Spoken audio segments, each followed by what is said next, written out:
They say Vincent van Gogh was a madman, a failure, a lonely man with shaking hands and unsteady thoughts, a painter who couldn't sell his art, who couldn't hold love, who couldn't seem to live the way the world expected him to. That is the version of him history tells too quickly. But here is the truth. Van Gogh was not insane. He was not weak. He was not a man without purpose, or talent, or meaning. He was a man who felt too deeply in a world that encourages us to feel nothing at all. He saw colors in places most of us only see emptiness. He believed that every star was alive, that every field of wheat had a heartbeat, that even sadness had a shade of gold inside it. But the world did not have the eyes to see what he saw. Not yet.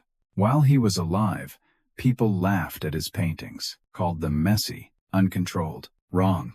They didn't understand that those lines, that chaos, that trembling light were his way of saying, I am here.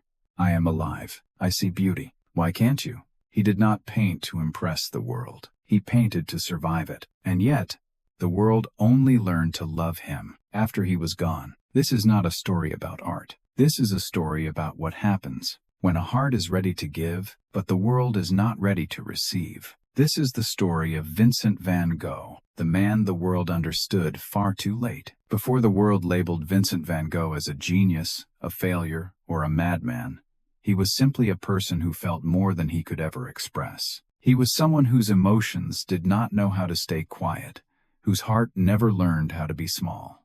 From a young age, Vincent sensed the world in layers that others overlooked. A sky was never just blue. It was longing, distance, memory. A field was never just land. It was movement, breathing, a choir of silent voices calling to him. And when he looked at people, he did not see faces or names. He saw loneliness, the hidden kind, the type that sits just behind the eyes, the type no one ever admits to carrying. He once wrote, I want to touch people with my art. I want them to know what it feels like to be alive. This was not ambition. This was confession. He was not painting to be admired. He was painting because his heart would have shattered if it stayed silent. But feeling deeply in a world built on surface-level living is not a gift, it is weight. The more Vincent tried to share what he saw, the more others pulled away. They told him he was too intense, too emotional, too dramatic. They laughed at his work, dismissed his vision, misunderstood the very pieces of him that were most sincere. And so, slowly, he began to withdraw, not out of bitterness, but out of exhaustion. When your feelings are oceans and everyone else's waves, you learn to stay quiet just to stay afloat. Yet silence did not mean emptiness. Inside him, colors kept moving. The world kept speaking. He simply had to find a language that matched the size of his heart. And when words failed him, because words often do, he turned to paint. He poured entire universes into every brushstroke, creating not what the eye sees, but what the soul feels. His art was not decoration, it was survival. Before history made Van Gogh into an icon, before museums and auction houses and glossy reproductions, there was simply a man who wanted to be loved, not adored, not admired, just understood. And like many who feel deeply, Vincent did not love lightly.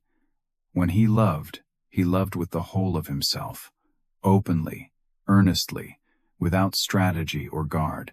But the world, as it tends to, does not know what to do with a love that's sincere. He once fell in love with a woman named Key Voss, his cousin by marriage. She had already lost her husband. She carried her own quiet grief. Perhaps Vincent saw in her a reflection of himself, a soul trying to stand again after being broken. He offered her warmth, presence, devotion, not in grand gestures, but in the small, steady ways that matter. Long conversations, shared silences, gentle concern. In his heart, it was simple. Two wounded souls could walk through life together. But to her, his love was too much, too intense, too unguarded, too close to the places she was not ready to look.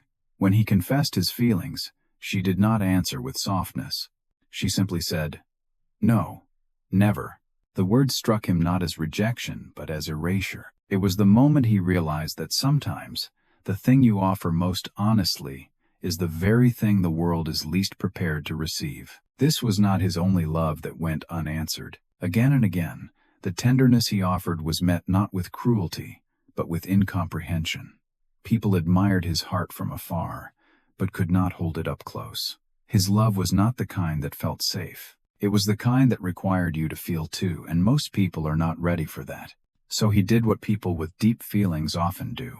He turned the love inward and let it become art. He painted the ache of wanting to be seen. He painted the weight of wanting to belong. He painted what remains after the door closes. His canvases became all the things he never said out loud. The fracture didn't happen all at once. It came slowly, the way winter arrives not with a single storm, but with the temperature dropping, degree by degree, until one day you realize the world has gone cold. For Van Gogh, the coldness came from people. Not their cruelty, but their inability to understand. He would stand in front of a canvas, trying to paint the way the sky trembles just before nightfall, the way the wind carries memories across a field, the way pain glows faintly beneath the surface of a smile, and they would look at the finished work and say it was wrong, not beautiful, not real. They laughed at his brushstrokes, his colors, his lines that swirled and twisted like breath. They said it looked unstable, untrained, unrefined. They told him to paint things the way they are, without realizing that he was painting things the way they are, just not the way they saw them. This was the wound that never closed. The knowledge that he was not rejected for what he failed to express, but for what he expressed too honestly. He tried to belong. God, he tried. He joined artistic groups. He sought community. He tried to explain what he saw, to show that his art was not chaos but sincerity. But sincerity makes people uncomfortable. It demands that they feel something, and most people would rather stay asleep. So the world pushed him further and further to the edges, softly at first, then firmly, until he found himself living in rooms where silence echoed louder than voices. The loneliness did not come from being alone. It came from being unseen while trying to be seen. And when the mind has nowhere left outside to go, it begins to collapse inward. Thoughts loop, colors sharpen, emotions stop knocking and start breaking the door. He was not losing his mind. He was losing his place in the world. And the world never even noticed. There comes a point when a person stops fighting to be understood, not because they no longer care, but because the effort itself becomes too heavy to carry. For Van Gogh, that moment was not dramatic. There was no grand scene, no sudden break. It was a slow and quiet surrender, the kind that happens when hope has been stretched too thin over too many days. He had always lived at the edge of his own emotions, balancing between wonder and exhaustion. But now the exhaustion was winning. The colors that once burst from him with urgency began to feel like they required more than he had left to give. The world outside became louder, harsher. His own thoughts, once expansive and full of movement, began to twist inwards, echoing against the walls of his mind until even silence felt overwhelming. He admitted himself to the asylum at St. Remy, not out of madness, but out of a final attempt to stay alive. And it was there, in a room with a small window overlooking fields he could not walk freely among, that he painted the Starry Night. People look at that painting now and call it visionary, brilliant, otherworldly, but they often fail to see the simple truth inside it. It was the work of a man trying to remember that beauty still existed. The sky in that painting is not calm. It spirals, it trembles, it glows with an intensity that feels almost painful. And yet, within that movement, there is gentleness, a soft, unreachable peace.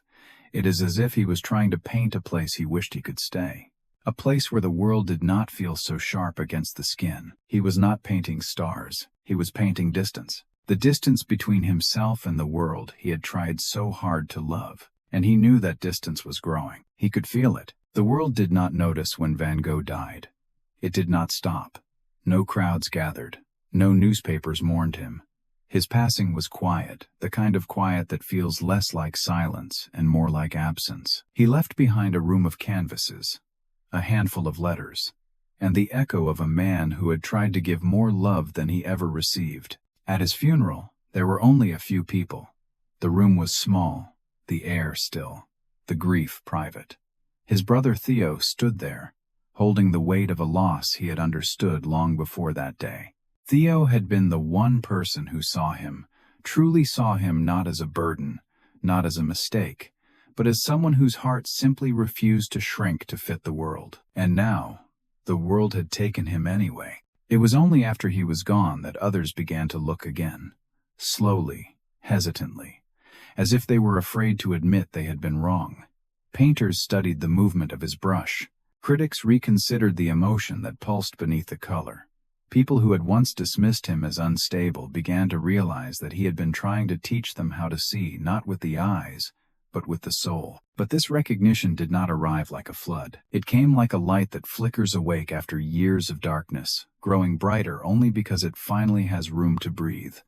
And by the time the world was ready to understand him, he was no longer here to feel it. Museums would one day fight to display his work. Auctions would one day speak his name like reverence. People would hang his paintings in their homes as reminders of beauty, of longing, of the soft ache of being alive. But appreciation means little when the hands that needed to be held are gone. Van Gogh didn't need admiration. He needed tenderness. He needed someone to say, simply, "I see you." And the world said it too late. There are some lives that are meant to be understood only in hindsight. Some hearts that were too large for the time they were given. Some voices that were whispers in their own lifetime and echoes in ours. Van Gogh tried to show us that beauty is not always gentle, and loneliness is not always empty. Maybe the world did learn to love him, just not while he was here. And maybe that is the quiet tragedy of being someone who feels so deeply. You arrive in the wrong century,